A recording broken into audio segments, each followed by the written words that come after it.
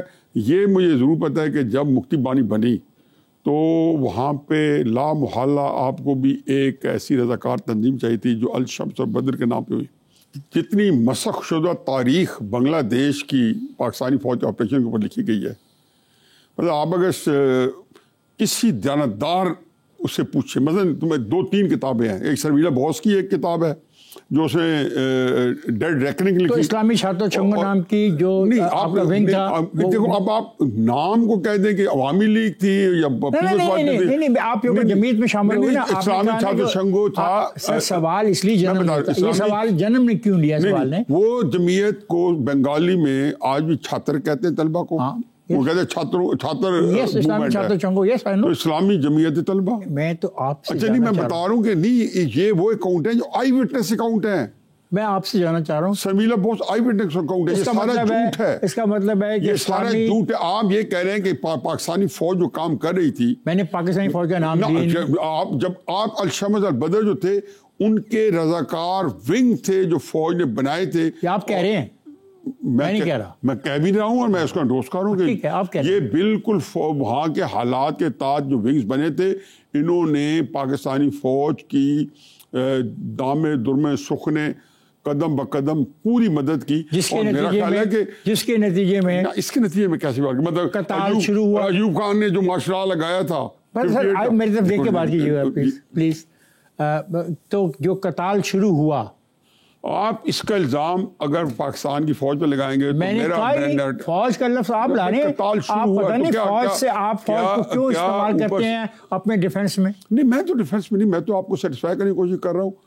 اور جو آپ کا حصہ ہے، دیکھو میں آپ کو سمپل یہ کہہ رہا ہوں کہ جو آپ کہہ رہے ہیں نا قتال شروع ہوا تو کس نے کیا، آپ بتا دیں. آپ دونوں سائڈوں سے. اچھا، دونوں سائڈیں کون کون تھی؟ ایک یہ جو آپ جمعیت اور ایک جمعیت کے مخالف. آپ بشی پاکستان کے حالات کو آپ اس 10 مارچ کو، میں لمبا نہیں کرتا ہوں، 10 مارچ 1971 کو شیخ مجیب الرحمان نے بغاوت کا اعلان کر دیا. ٹھیک ہے، اس کے مقابلے میں وہاں پہ صاحبزادہ یعقوب کو ہٹا کے اکا کو بھیجا گیا کیونکہ ایک آپریشن پلان کیا فوج نے. دیکھو پورا پلان ہے، وہ کتابیں لکھی ہوئی ہیں.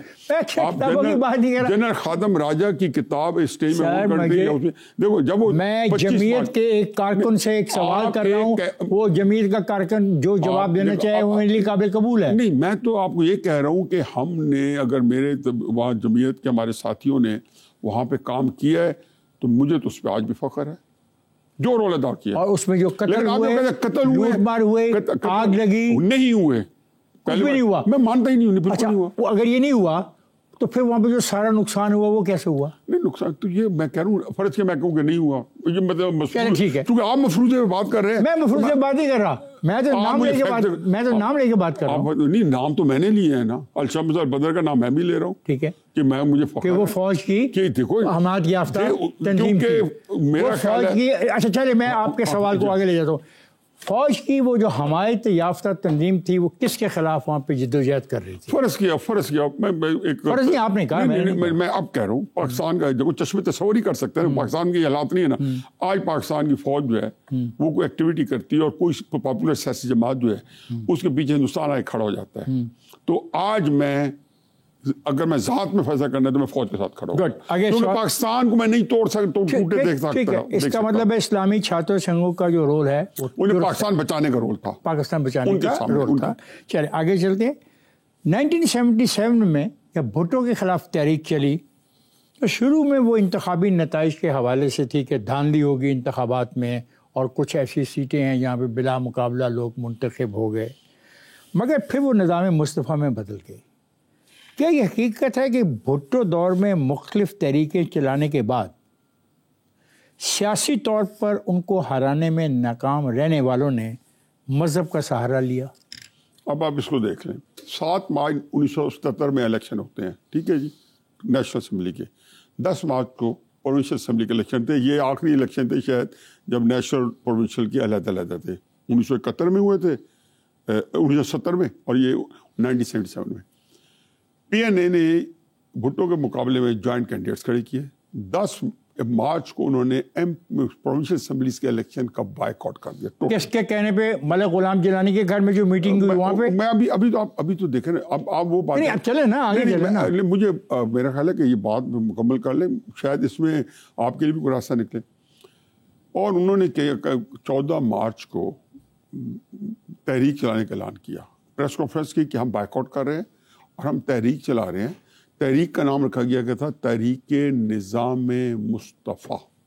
آپ مجھے بتائیے کہاں سے آ گیا الیکشن دھاندلی پہ شروع ہوئی اس کا نام, کیونکہ ٹھیک دیا غلط دیا, میں اب بیانیہ دیتا ہوں نا, ہر بندہ بیانیہ دیتا ہے. آپ نے صحیح کہا کہ وہ تحریک مصطفیٰ ڈے ون سے تھی اور سارا ڈے ون سے تھی. اور یہ اناؤنسمنٹ کس نے کی, یہ لفظ تحریک نظام مصطفیٰ؟ ساری پارٹی, مفتی محمود صاحب اس کے ہیڈ تھے, اس کے اتحاد کے مفتی محمود صاحب, اور یہ ساروں نے. اس کا مطلب ہے یہ اس کا مطلب سر یہ ہوا کہ یہ تحریک, اور گرفتاری دی سب نے قرآن رکھ کے, میں اس وقت موجود تھا, نیلا گنبد والی بات, وہ ہمیں علم ہے. اور بڑے مزے کی بات ہے کہ جس جگہ پہ آج بیٹھے آپ یہاں تشریف رکھتے ہیں, شامی صاحب ہمیں بتا کے گئے ہیں کہ قرآن گلے میں ڈال کر تحریک میں شمولیت کا فیصلہ کب ہوا, کیسے ہوا اور کس نے کیا. چلے مان لیتے ہیں, اس کا مطلب ہے کہ یہ تحریک انتخابی نتائج کے خلاف نہ تھی. نہیں, مطلب ظاہر تھی, لیکن اس کو جاندار بنانا تھا. ہر لیڈر جیسے کہتا ہے, عمران خان صاحب جو ہیں انہوں نے پھر سائفر لٹکا دیا, یا بھٹو صاحب نے جو ہے کہہ دیا تاشقند کی جو ہے بلی ہے. تو نیریٹو بتانے کا ایک چوائس ہوتی ہے, قائد اعظم سے لے کے ہر سیاسی جماعت ایک نیریٹو دیتی ہے. بیانیہ انہوں نے اس کو اس کے اندر ضمنی بنا دیا الیکشن دھاندلی, اور بھٹو صاحب کو ہٹانے کے خلاف جو تحریک چلائی تھی نظام مصطفیٰ وہ چلا دی. بالآخر جب بھٹو صاحب اپنے 2 ساتھیوں کے ساتھ اور پروفیسر غفور صاحب, نوازادہ نصر اللہ اور مفتی محمود صاحب جب آمنے سامنے بیٹھے اور مہینہ ایک ان کا جو 2-3 ہفتے بات چیت چلتی رہی, تو الیکشن کے لیے ہو رہی تھی, وہ مان گئے تھے. تو بات تو بالآخر جو نیگوشیشن ٹیبل پہ جب آئے, جو وہاں پہ اس زمانے کے لیڈر نیگوشیشن ٹیبل پہ آ جاتے تھے, اگر ایئر مارشل اظہر خان اور نسیم ولی مداخلت نہ کرتے تو آپ کے خیال میں کوئی فیصلہ ہو جاتا؟ نہیں, انہوں نے مداخلت نہیں کی. میرا خیال ہے کہ جنرل ضیاء الحق صاحب نے پریمپٹ کیا, اور بھٹو صاحب کو اس کو اس لیے مورد الزام ٹھہراتا ہوں کہ جب سائن ہو گئے, یہ بات مذاکرات کے جو ممبرز ہیں پروفیسر غفور صاحب کہ اور مارشل آ گیا, اور ان کی کتاب میں یہ نہیں لکھا کہ سائن ہو گئے. انہوں نے کہا جی کہ بھٹو صاحب مذاکرات کے جب اگلے دن سائن ہونے تھے, پتہ چلا بھٹو صاحب سعودی عرب بیٹھے ریاض میں.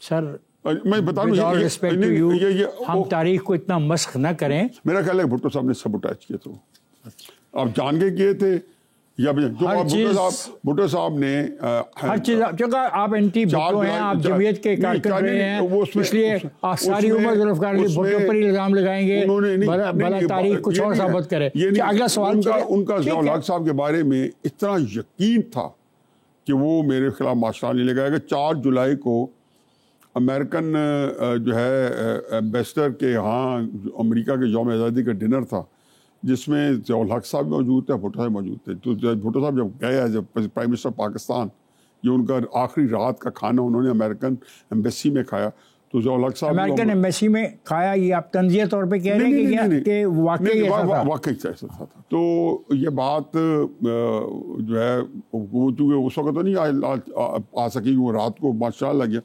تو جب ضیاء الحق نے آگے بڑھ کے بھاگ کے جیسے وہ اسٹائل تھا تو ہاتھ ملایا, تو امریکن ایمبیسڈر جس کے بارے میں وہ کہتے تھے کہ جی وہ میرے خلاف سازش ہو رہی امریکہ کے خلاف, جو انہوں نے پنڈی میں اسی مذاکرات کے دوران جا کے تقریر بھی کی تھی, اسمبلی سے نکل کے کاغذ لہرا کے, اور پنڈی جو ہے یہ کاغذ لہرانے کی جو عادت ہے سائفر والے میں ہو یا ذوالفقار علی بھٹو میں ہو, ایک جیسی ہے؟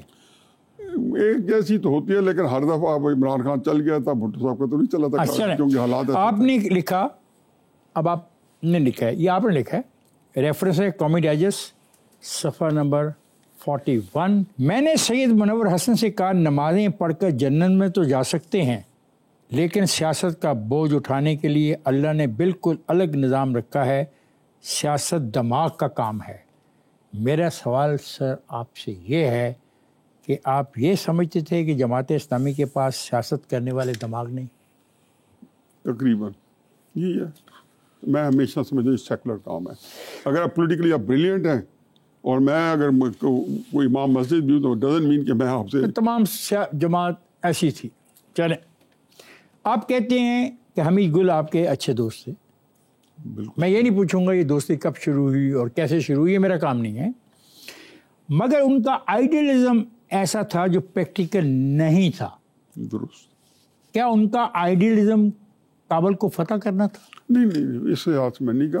وہ بڑے ایک راسخ العقیدہ مسلمان تھے اور کابل کا فتح کرنا یہ بھی ایک بڑی ایک کنٹروورسی ہے کہ اس کے بارے میں وہ جس طریقے سے چاہتے تھے کہ یہاں پہ ایک خلافت ہو یا شرعی حکومت. خلافت ایسا تو نہیں, خلافت آ جائے, لیکن خلافت سے مراد ہے کہ ایک شرعی حکومت ہو, ایک اسلامی. جو خلافت صوفی محمد چاہتا تھا اور وہ پھر سوات سے ادھر چلا گیا. وہ ایک اور ایکسٹریم تھی. لیکن بات یہ کہ کس ایکسٹریم کی خلافت چاہتے تھے؟ گل صاحب تو چاہتے تھے کہ انہی کریکٹرز کے ذریعے آئے, عمران خان صاحب کے ذریعے آئے, جو لوگ ہیں جو پارٹی ہے ان کے ذریعے آئے. لیکن وہ یہ کہتے ہیں کہ ان کے مطابق ان کا بڑے بڑے ویژن تھا اس معاملے میں, جو کہ ایک پریکٹیکل نہیں تھا. بہرحال یہ کیا ان کا آئیڈیلزم کابل فتح کرنے کا تھا یا نہیں تھا, آپ کا کیا خیال؟ کابل فتح کرنا تو نہیں تھا. جو ان کے سے ایک دفعہ انہوں نے کہا, میرا خیال ان سے جو منصوبہ ہے کہ جو میں جہاں تک میری معلومات ہے کہ جلال آباد کے اوپر انہوں نے کہا تھا کہ اب ان کو گرا لیں تو سارا افغانستان ہمارے قبضے میں آ جائے گا. جب نجیب کی حکومت تھی اور بےنظیر صاحبہ جو تھی وزیر اعظم تھی, اور بےنظیر صاحبہ کو انہوں نے کنوینس بھی شاید کر لیا تھا یا جو بھی تھا, اور یہ ساری پلاننگ پرائم منسٹر ہاؤس میں ہوئی. تو مطلب میرا خیال ہے کہ پلاننگ اگر پرفیکٹ ہوتی تو جیت جاتے. کیا سکم ہو گئے پلاننگ میں. کیا مجھے اجازت ہے کہ میں بریک پہ چلا جاؤں؟ خواجہ حضرات, میں جا رہا ہوں بریک پر, جائے گا نہیں, ہمارے ساتھ رہے گا. ویلکم بیک خواتین حضرات. گفتگو ہو رہی ہے حفیظ اللہ خان نیازی سے. عمران خان کی نجی زندگی کے تمام خفیہ رازوں کو آپ سے بہتر کوئی نہیں جانتا, مگر یہ آج کا موضوع نہیں ہے. اسی طرح پی ٹی آئی کیوں بنائی گئی اس سے کوئی غرض نہیں, لیکن قوم یہ ضرور جاننا چاہتی ہے کہ حمید گل, قاضی حسین احمد, محمد علی درانی, منصور صدیقی کو اکٹھا کرنا عمران خان کے بس کا کام نہیں تھا, لیکن تمام جماعتوں کو ایک جماعتیے نے اکٹھا کر دکھایا. میرا خیال ہے کہ وہ کہتے ہیں ناحق ہم مجبوروں پر تہمت مختاری کی, جو چاہیں سواب کرے ہم کو ابس بدنام کیا. میں یہ ذاتی طور پہ سمجھتا ہوں کہ کسی بھی عمران خان کی شخصیت کو آپ یہ دیکھیں کہ جب وہ سیاست میں آیا ہے وہ دنیا کی ہر مقام کو ٹچ کر کے آیا. عمران خان صاحب کو ان ون ورڈ میں عمران خان نے جو بھی کام آج تک کیے ہیں وہ اس نے بڑی سوچی سمجھی اور بالکل ایک نپی تلی رائے کے ساتھ کیا. تو یہ حمید گل, قاضی حسین احمد, محمد علی درانی, منصور صدیقی کو اکٹھا کرنے کا کام آپ جیسے جماعتی نے جو کیا, یہ عمران خان کے کہنے پہ کیا؟ اب بتائیں, جب تحریک انصاف وجود میں آئی اور جب اس کے اوپر انیشل ڈسکشن ہو رہی تھی, یہ کہہ لیں کہ جی 95 دسمبر کی بات ہے یا نومبر کی بات ہے, جب عمران خان نے پہلی دفعہ یہ اندیا دیا کہ میں سیاست میں آؤں گا, اور میں نے کہا کیوں آؤ گے, تو خیر نہیں اور بحث ہے. جب اس نے کہا میں آ رہا ہوں نا, تو مجھے اندازہ تھا کہ یہ بندہ اس زمانے میں عمران خان -0 تھا. اگر آج +0 نا سیاسی تھنکنگ میں -0 تھا. لیکن اس سے پہلے جو ایکٹیویٹی میں بعد میں جب ہوا کہ ایک زمانے میں 94 میں جنرل حمید گل نے حکیم سعید, عبدالستاریدی صاحب, اور یہ باتیں اخبار میں چھپ چکی ہیں. میں اخبار کی بات نہیں کر رہا, میرا سوال قاضی صاحب کو کوئی تعلق نہیں تھا. درانی صاحب بیچارے جو ہیں ان کو عمران خان نے آف لوڈ کر دیا. عمران خان نے ایک آرٹیکل لکھا تھا جب کہا گیا تھا نا یہ حمید گل کے اس کے پروکسی پہ کر رہے ہیں, تو اس نے سیاسی پارٹی بنانے سے جو کہ اپریل میں بنی تھی 25 اپریل کو, انہوں نے 3-4 مہینے پہلے آرٹیکل لکھا اور اس میں انہوں نے بڑے تصدیق امیز فکریں یوز کیے نام لیے بغیر. اس نے کہا مجھے کیا ضرورت ہے, یہ جو سیاسی بوجھ ہے بنے ہوئے ہیں سوسائٹی کے, ان کو میں لے کے سیاسی پارٹی اس سے ناراض ہو گئے تھے درانی صاحب بھی اور حمید گل صاحب بھی. درانی صاحب تو زندہ ہے نا, تو ان کا کوئی تعلق نہیں تھا. قاضی صاحب کے ساتھ ہاں میں نے ملوایا تھا 96 میں پارٹی بننے کے بعد. میں غامدی صاحب سے ملوایا تھا, زور شور سے ملوایا تھا. محمد علی درانی ختم ہو گئے تھے. پارٹی بنی تو عمران خان صاحب کی انقلا تلقی ہو گئی تھی. محمد درانی صاحب, منصور صدیقی, میں اس پریشر گروپ کی بات کر رہا ہوں جو ایک جماعتیہ اکٹھا کر رہے ہیں ان کے لیے. منصور صدیقی پاسبان چھوڑ کے عمران خان صاحب کے ساتھ آ گئے تھے. تو یہ پھر حقیقت, درانی صاحب نے, میرا سوال جو ہے وہ حقیقت پہ مبنی نہیں کہ ایک جماعتی نے ان سب کو اکٹھا کیا. ایک جماعتی سے مراد کون ہے؟ حفیظ اللہ نیازی. میں وہی اسے میں کہہ رہا ہوں کہ ناحق مجبوروں پر تہمت مختاری کی. یہ میری وجہ سے نہیں ملے تھے, یہ ملے ڈائریکٹ سے. قاضی صاحب سے میں نے ملوایا, لیکن میں نے اس کے اکٹھا نہیں کیا. عمران خان سیاست میں آ گیا تو اس کے بعد قاضی صاحب سے ملایا کہ میں چاہتا تھا کہ اس کا قبلہ درست رہے, میرے مطابق رہے. آپ کا کہنا ہے کہ 2002 کے انتخاب میں میوالی کی نشست کے لیے آپ نے عمران خان کو الیکشن مینیج کر کے دیا اور وہ سیٹ جیت گئے. عمران خان نے آپ کو پارٹی منظم کرنے کی ہدایت کی, آپ نے ان کی اس ہدایت پر عمل کرنے سے انکار کر دیا. نیازی صاحب, میرا یہ سوال ہے, یہ افسوس کی بات نہیں کہ آپ مضبوط تنظیم کے اس لیے مخالف تھے کہ وہاں چیک اینڈ بیلنس ہوتا اور پاپولر سیاست آپ جس کی بات کرتے ہیں وہ نہ ہوتی. کیا آپ کا یہ رویہ فاشزم کا رویہ نہیں؟ نہیں, میرا خیال ہے کہ ہر جگہ پہ جو سیاست کے اپنے پیرامیٹرز بن جاتے ہیں. پاکستان کی سیاست انفارچونیٹلی میں نے جمعیت کے اندر دیکھا ہے, یونیورسٹی کے اندر جو پاپولر پالیٹکس تھی اس نے جمعیت کی تنظیم کو انڈرمائن کیا.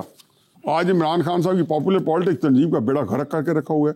جماعت اسلامی میں جب انہوں نے اسلامک فرنٹ بنایا جماعت اسلامی سے نکل کے, تو تنظیم سے باہر نکل کے قاضی صاحب تنظیم سے باہر نکل کے بنانا چاہتے تھے. کہہ دیا کہ شاید ہم کچھ غلط بات کر رہے ہیں. پڑھیں بات, میں بات آپ کو سناتا ہوں, سبق سے پڑھیں. میں نے عمران خان کو کہا تھا کہ مضبوط تنظیم پاپولر سیاست کی دشمن ہوتی ہے. 2002 میں عمران خان کے الیکشن کو 100% میں نے ہی مینیج کیا تھا, اور جب عمران خان اپنی وہ سیٹ جیت چکا تو بہت خوش تھا. یہ بات آپ نے کہی اور ہم نے اس کو استعمال کیا. آپ نے عمران خان کے اس تجویز سے اتفاق نہیں کیا کہ پارٹی کو منظم کیا جائے. آپ نے کہا پارٹی منظم ہوگی تمہیں جواب بھی کرنی پڑے گی, جواب بھی تمہیں نہیں کرنی ہوگی, تم ایک پاپولر سیاست. وہ ان کے سامنے تنظیم کا اسٹرکچر بنتا تھا, وہ بنتا تھا جماعت اسلامی کو. ان کا خیال تھا کہ میرا چونکہ جمعیت سے بیک گراؤنڈ ہے تو میں ایک اسٹرکچرنگ کر سکتا ہوں. میں نے کہا نہیں, وہ آپ کی سیاست کے لیے. سر آپ ایک اکیلے جمعیت کے وہاں پہ نہیں تھے, مجھے تو ساری جمعیت وہاں لگتی ہے. نہیں, میں تو اپنی بات کر رہا ہوں. آپ نے کہا دسمبر 2011 میں عمران خان کی سیاست کو جو عروج حاصل تھا وہ اب نہیں مل سکتا. کیا اس عروج کی وجہ یہ نہ تھی کہ 2011 میں کچھ مخصوص طاقتوں نے عمران خان کو بیانیہ دیا اور وہ بیانیہ 2 سیاسی جماعتوں کو گالی دینے پر مشتمل تھا؟ آپ کا ریفرنس ہمارا ہے جیو پروگرام رپورٹ کارڈ 17 اکتوبر 2017. عمران خان صاحب کو جو پاپولیرٹی ملی ہے یا جو توجہ ملی ہے, جب پیپلز پارٹی اور مسلم لیگ نون نے کولیشن گورنمنٹ بنائی تو اپوزیشن کی جو سلاٹ ہے وہ بالکل خالی ہو گئی. یہ لوگ آج تک پیپلز پارٹی کو سمجھا تھک جاؤں کہ یہ وہ پرائس ہے جب راجہ ریاض صاحب کو اپنے سینئر منسٹر پنجاب بنایا تھا اور 3.5 سال یا 4 سال مسلم نون کے ساتھ بیٹھ کے حکومت کی تھی, تو آپ کو جو اپوزیشن کی سلاٹ تھی عمران خان کو انٹری ملی. اور اس کے بعد 2011 میں عمران خان نے کیپٹلائز کیا.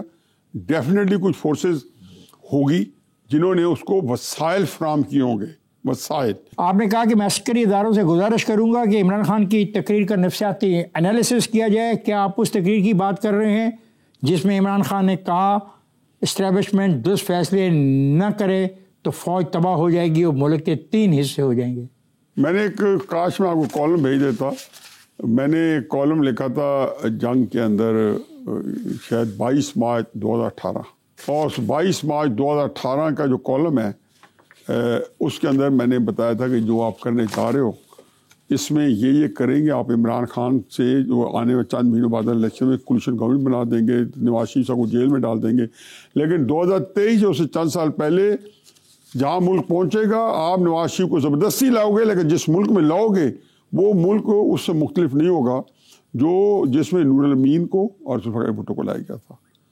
تو آپ کا جواب میرے سوال یہ میں پریڈکٹ کیا تھا. میں نے نواز شریف صاحب کو بتایا تھا کہ یہ جیل کے اندر کوٹ لکھپت جیل کے اندر میاں صاحب کو کہا یہ مارچ 2019 کی بات ہے. نہیں اب عسکری اداروں سے جو گزارش کریں کہ اس کا انالیسس کرو، اس کے بارے میں آپ کیا کہتے ہیں؟ نہیں، میں نے تو یہی کہا کہ میں تو کئی دفعہ کالم لکھے کہ خدا کے واسطے آپ کریں، آپ ملک کو یہاں لے کے جا رہے ہیں تو کہاں کھڑے آپ؟ آپ سے زیادہ بڑا عظیم دانشور کون ہے؟ پتہ نہیں آپ جس کرائسس میں ہیں سارا دن ہم ٹکریں مارتے ہیں، اس کا کیا حل ہے؟ نہیں صاحب، میں ایک بریک پہ چلا جاؤں، اجازت ہے؟ خواجہ، میں جا رہا ہوں بریک پر، جائے گا نہیں، ہمارے ساتھ رہے گا.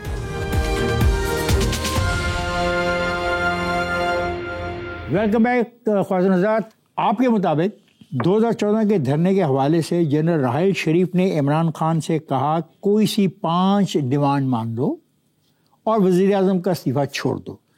وہ 5 ڈیمانڈ کون سی تھی؟ کیا یہ آفر جنرل راحیل نے عمران خان اور نواز شریف کی ملاقات کے بعد دی تھی؟ میرا خیال ہے کہ اب مجھے کیونکہ یہ دھرنا تو جب ہوا تو اس سے پہلے تو ملاقات نواز شریف سے راحیل شریف صاحب کی ایک نہیں کئی ہو چکی تھی، اور اس کا ایک بڑا عجیب و غریب تھا. میں چھوٹی سی بات ایک اور بھی ریکارڈ پہ لاؤں، یہ میرے خیال 2021 کی بات ہوگی، تو پورے پاکستان کے اندر تہلکہ مچ گیا تھا کہ نواز شریف صاحب اگلے 1-2 دن میں ریزائن کرنے والے ہیں، اور عمران خان صاحب کہہ رہے تھے کہ نواز شریف صاحب جب امپائر انگلی کھڑی کر دے تو جانا پڑتا. اسے امپائر ویسے تھا کون؟ اچھا، امپائر ظاہر ہے کہ وہ ISI کے جنرل ظہیر کو کہہ رہے ہوں گے یا راحیل کو کہہ رہے ہوں گے. پھر انہوں نے کہا وہ اللہ میاں ہے. نہیں، وہ تو عمران خان کئی انٹرپریٹیشن کر لیتے ہیں، اس میں نہ چاہیں. اب جو جو شروع میں تو جو کہہ چکے تھے وہ امپائر تو ان کو پتا تھا وہ کیا کہہ رہے ہیں. وہ کبھی کہتے عوام تھے، کبھی نہ عوام تو ہوتے تو عمران خان صاحب کے سامنے 400 لوگ ہی نہیں تھے. میں تو دھرنے کے اندر شریک ہوا ہوں اس کے اندر. وہ جس دن سب سے زیادہ لوگ تھے وہ 29 اگست تھی، یہ ہفتے کی رات تھی، اور اس دن عمران خان صاحب نے اسپیشل پورے پنجاب سے کال دی ہوئی تھی، اور میں نے بندے گن کے دکھا دیے تھے تحریک انصاف والوں کو کہ یہ اس وقت آپ کے سامنے جو ہے نا 5,500-6 ہزار بندہ بیٹھا ہے. یہ میکسیمم کراؤڈ تھا. اور پوچھ لیں، یہ مجھے دیکھ کے آ گیا میرے پاس سیالکوٹ کے تحریک انصاف والے، فیصل آباد والے، یہ عمر ماہر صاحب تھے، ان کے سیالکوٹ کے ابھی بھی بہت بڑے لیڈر ہیں. تو مجھے کہتے ہیں آپ کا کیا خیال ہے کتنے بندے ہیں؟ یہ 5 ڈیمانڈ میں گن چکا ہوں بندے. 5 ڈیمانڈ کون سی تھی؟ میرا خیال ہے کہ راحیل شریف صاحب نے ان کو یہ کہا جی آپ ان کو نے پہلے رکھا ہوا تھا نا مال ٹاؤن کا کیس، اور اس کے بعد حلقے کھلوانا یا یہ کھلوانا، یا تو انہوں نے یہی کہا ہوگا کہ یہ 4-5 ڈیمانڈ جو ہے آپ کر لیں. میں تو ان کے بارے میں ایگزیکٹ مجھے نہیں پتا کہ وہ کوٹ اینڈ کوٹ، کیونکہ یہ کبھی سامنے اس طرح چھپ کے کبھی سامنے نہیں آئی. یہ آفر راحیل شریف کی تھی. میں اگلے دن میں اسلام آباد میں کیا ہوا تھا، دھرنے میں شریک ہوا 19 دنوں، تو یہ 19 دنوں کی بات ہے. تو میجر عامر صاحب کے گھر میں ہم کھانا کھا رہے تھے، تو وہاں پہ شاہزیب خانزاد صاحب بھی آئے تھے جو وہاں موجود تھے جب عمران خان گئے اور آئے. تو میں نے ایک ہی سوال کیا، شاہزیب خانزاد صاحب، عمران خان صاحب کہاں گئے؟ راحیل شریف صاحب کو جب رات کو ملنے گئے تو یہ وہاں لائیو کوریج تھی نا، تو شاہزیب خانزاد صاحب وہاں کھڑے تھے، اور پھر جب وہ آئے تو بھی وہ کھڑے تو سوال کر رہے تھے. تو وہاں پہ ظاہر بہت بڑا تھا. میرے خیال اس کھانے پہ میر شکیل الرحمان صاحب بھی تھے، اور بہت سارے لوگ تھے. میجر عامر صاحب کے گھر، تو کس کے گھر؟ میجر عامر صاحب کے اسلام آباد میں. تو میرا خیال ہے ان کے ساتھ بھی ایک سیٹنگ کریں کہ بڑے ان کے پاس پاکستان کے جو ہے نا اہم. جی سر پلیز. تو میں نے وہاں پہ شاہزیب خانزاد صاحب سے پوچھا کہ مجھے صرف اتنا بتا دو کہ عمران خان صاحب جب واپس آئے تھے تو راحیل شریف صاحب کو برا بھلا کہتے ہوئے آ رہے تھے، کنٹین میں گھس رہے تھے، تو کیونکہ وہیں پہ ہوا نا، یا وہ خوش اور کہہ کے لگاتے آ رہے تھے؟ کہتے ہیں وہ بڑے غصے میں آ رہے تھے. میں نے کہا پھر مجھے پتہ چل گیا کہ وہاں اسے نہیں پتا تھا کیا معاملہ ہوا ہے، تو مجھے پتہ چل گیا کہ یہاں سے چھٹی ہو چکی ہوگی. 30 اگست آپ کا کالم سن 2017. اس وقت کے حالات پہ تبصرہ کرتے ہوئے آپ کہتے ہیں کہ کیا پاکستان میں ایسے حالات جان بوجھ کر پیدا کیے گئے ہیں تاکہ امریکہ اپنی من مانی کر سکے اور سیاسی ابتری کا فائدہ اٹھائے؟ نیاز صاحب، کیا اس سے وہ سی پیک کا راستہ روکنا چاہتے تھے؟ دیکھیں جی، میں اس بارے میں بڑا یکسو تھا. 2014 میں عمران خان صاحب کے دھرنے کو بھی میں چین کے سی پیک سے منسلک کر. نواز شریف صاحب نے چارٹر ڈیموکریسی کو جو ہے تحقیق کرتے ہوئے پہنچ گئے تھے کراچی راحیل شریف صاحب کے ساتھ MQM اور پیپلز پارٹی کے خلاف آپریشن کرنے. یاد ہے آپ کو 2015 میں؟ تو میں نے لکھا کہ سی پیک شروع ہو چکا ہے، آپ یہ کام نہ کریں. اگر پیپلز پارٹی اور MQM نے جو گناہ کیے ہیں وہ تو آج سے 15 سال پہلے کیے ہوں گے، اور آپ جب اب جا رہے ہو تو اس کو 5-10 سال دے دو تاکہ سی پیک کی پہلی فیز 2020 میں مکمل ہو جائے. یہ تو نیریٹ تھا. امریکہ سی پیک بننے نہیں دے گا, چین سی پیک بنا کے رکھے گا. نواز شریف کی حکومت کو ہٹانے کا ایک ہی وجہ سی پیک. 2016 میں ایک بڑی امپورٹنٹ چیز ہے. مارچ 2016 میں ایک سیکیورٹی کانفرنس ہوتی ہے سول سوسائٹی کے ساتھ, اکثر فوج کرتی رہتی ہے کوئٹہ کے اندر. آڈیٹوریم میں جب وہ ایک لیفٹیننٹ جنرل عامر ریاض صاحب بریفنگ دے رہے تھے تو میں نے میرا کوشچن تھا, وہ تو جنرل باتیں کر رہے تھے, میں نے کہا جی یہ حضور بلوچستان جو کچھ ہے یہ سی پیک سے نتھی ہے, اور یہ اقرار ہے, اس میں انڈیا ظاہر ہے کہ بہت بڑا مددگار ہوگا, لیکن اس کے اصل پیچھے امریکہ ہے. تو وہاں پہ یقین جانو کہ مجھے بڑا مثبت جواب ملا. میں اتنا امپریس ہوں ان کے جواب سے جو ڈیٹیل بتایا, جو ظاہر آپ کا ریلیونٹ نہیں ہے, جس میں تسلی ہوئی کہ ہماری فوج کو کمپریہنشن ہے سی پیک کی اہمیت کا بھی, اور یہ پتہ اس کے کہاں کہاں سازشیں ہو رہی ہیں. لیکن بدقسمت یہ کہ وہی فوج جب عمران نواز شریف کو ہٹا رہی تھی تو ان کو نہیں پتا تھا کہ سی پیک ختم ہو رہا ہے. اور یہ میں بار بار کہتا تھا کہ یہ سی پیک ختم کرا رہے. 2018 میں جب عمران خان آئے تو رزاق داؤد کا بیان میں نے دیا تھا. آیا اسد عمر میں تھا جیسے سی پیک کانفیڈینشیل رکھنا ایک شرط تھی, اٹھا کے ہم نے IMF کے بہانے دے دیے. اور رزاق داؤد نے کیا کہا تھا, 2-3 سال شیلف کرنا پڑے گا, بھول جائیں سی پیک کو. وہ ہم بدقسمت قوم ہے کہ جس پروجیکٹ نے آپ کو 7ویں آسمان میں پہنچانا تھا, رفعتیں دینی تھی, اس پروجیکٹ کی وجہ سے آج پاکستان جو ہے اس کو چھیڑنے کی وجہ سے ذلیل و خوار بھی ہو گئے ہیں, پاکستانی تباہ ہو گیا ہے. ہماری جو آج کل کرائسس اقتصادی ہے سارا کچھ, اس کا ایک وجہ وہ سی پیک پروجیکٹ بھی ہے. آپ نے کہا کہ 1 سے 2 ماہ میں پاکستان کا مستقبل بہت وائلنٹ دیکھ رہا ہوں. کہیں پاکستان بھی بنگلہ دیش جیسے حالات کی طرف تو نہیں جا رہا جہاں ایک منتخب وزیر اعظم کو مستعفی ہونا پڑا؟ میں وائلنٹ دیکھ رہا ہوں, لیکن یہاں پہ جب یہ ہو جائے گا تو وزیر اعظم جو ہے وہ پرسنا نان گریٹا ہو جائے گا, کیونکہ جب وائلنٹ ہوگا تو پھر طاقتور جو ہے وہ سنبھال لیں گی مملکت کو, اس میں جو دو رائے نہیں. تو آپ یہ جو وقت دیکھ رہے ہیں یہ نومبر اور مارچ کے درمیان کہیں ایسا ہوتا نظر آ رہا ہے؟ میں یہ دیکھ رہا ہوں اکتوبر تک. اس اکتوبر کو؟ اس اکتوبر جو ہونے ہو اکتوبر تک. اور اکتوبر کے اندر کچھ لوگ اور وجہ سے کہہ رہے ہیں, میں اس میں کہہ رہا ہوں کہ اکتوبر کے اندر جو ہے اگر ماشاءاللہ نہیں ہوگا, یہ اظہار ہے اینڈ تو ہی ہوگا یوں کہ 2-3 چیز ہو سکتی ہیں. اگر تو ماشاءاللہ بغیر کسی وجہ کی کوئی لگانے کی کوشش کی گئی تو شاید علی امین گنڈا پور کو استعمال کیا جائے اور وہ اسلام آباد پہ چڑھائی کر دیں, اداروں کے کہنے پہ کریں, کیونکہ مجھے پتہ ہے کہ عمران خان صاحب نے پچھلے دنوں کہا تھا, جیسے انہوں نے یو ٹرن لیا تھا کہ فوج سے میں معافی مانگنے پر تیار ہوں, چند دن پہلے شاید انہوں نے یہ کہا تھا. انہی دنوں علی امین گنڈا پور جب عمران خان صاحب کے پاس گئے تھے تو انہوں نے کہا تھا کہ تم نے کوئی غیر آئینی کام نہیں کرنا, کیونکہ عمران خان صاحب کو پتہ ہے کہ علی امین گنڈا پور جو ہے اگر وہ کور کمانڈر کے گھر پہ کھانا کھاتا نظر آئے تو اس کا مطلب ملک کے اندر نظام جو ہے شہباز شریف صاحب کی زیر نگرانی چل رہا ہے. اگر علی امین گنڈا پور ایک بڑے بڑے ہجوم کے ساتھ وائلنس کے ساتھ اسلام آباد پہ چڑھائی کرے گا تو سمجھو کہ شہباز شریف حکومت کی چھٹی ہو رہی ہے اور پھر سب کا تیا پانچا ہونا ہے, پھر وہ نظام جو ہے لپیٹا جانا ہے. تو ماشاءاللہ ول کنٹینیو. نہیں کنٹینیو تو نہیں, پہلے تو آغاز ہوگا نا. حفیظ اللہ خان نیازی کے پروگرام کا پہلا حصہ آپ نے سنا. میں آپ سے گزارش کروں گا اس پروگرام کے بقیہ حصے کو ضرور دیکھیے گا. شکریہ.